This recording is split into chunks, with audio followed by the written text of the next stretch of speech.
Hey everyone, I'm going to take you through my leg workout from today. I started off with the reverse squat. You're going to lie underneath of the Smith machine.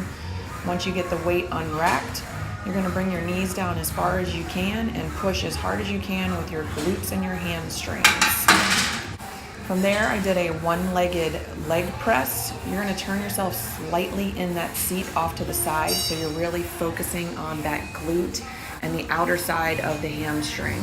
As you can see, this is a rather small range of motion. It doesn't require you to go as deep as you typically would with a regular squat. From there, I went into a wide leg press with only my heels, again focusing really on that inner thigh, the hamstring, and the glute area. The more you can push with just your heels, the more you're going to focus on the glute and the inner thigh. After that, I did a drop set of leg extensions. You want to do your 1 rep max, and as you go down in weight, you go up in repetitions. This one is really going to target the quads very well. As you can see, I raised myself slightly out of the seat when I'm doing this. That is so that I focus on the quad muscle and I take a lot of the tension off of my knee from the weight that I'm using. You really want to make sure that you don't do this as a joint exercise and really focus on squeezing the quad at the top. This one is definitely going to start burning when you get into 7-8 reps. It is pure torture, and getting through 3 sets of it is going to have you crawling out of the gym by the time that you are done.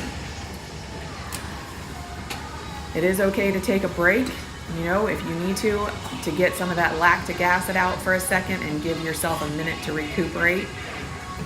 From there, I moved into the lying hamstring curl.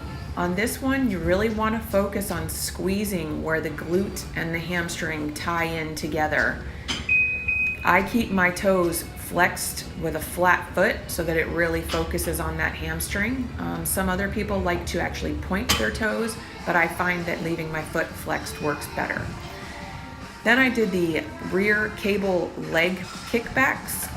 When you do this, you want to make sure that you keep your legs slightly bent so that you don't have all the tension on the back of your knee and you're really able to focus on that glute muscle.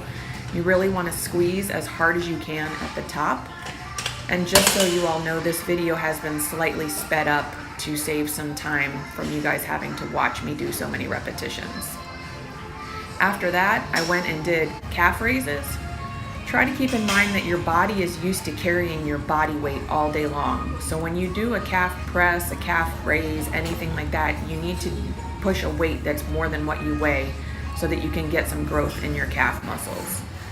And then everybody's favorite, a hip thruster underneath the Smith machine. You really want to focus on squeezing at the top, really engage the glute, get that apple bottom built up. Pure burn. It feels great. After that, I went to do the hip adductor, which is focusing on the inner thighs. Again, I have a small range of motion on this to really keep a burn and keep it close and tight. Here's a variation of the hip abductor where I'm out of the seat and pushing, which will engage a different gluteal muscle than you would when you're sitting down.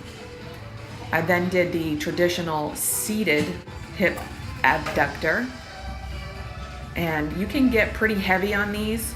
Your butt can take a lot more than you think, so I suggest go heavy or go home. Remember, rise and grind.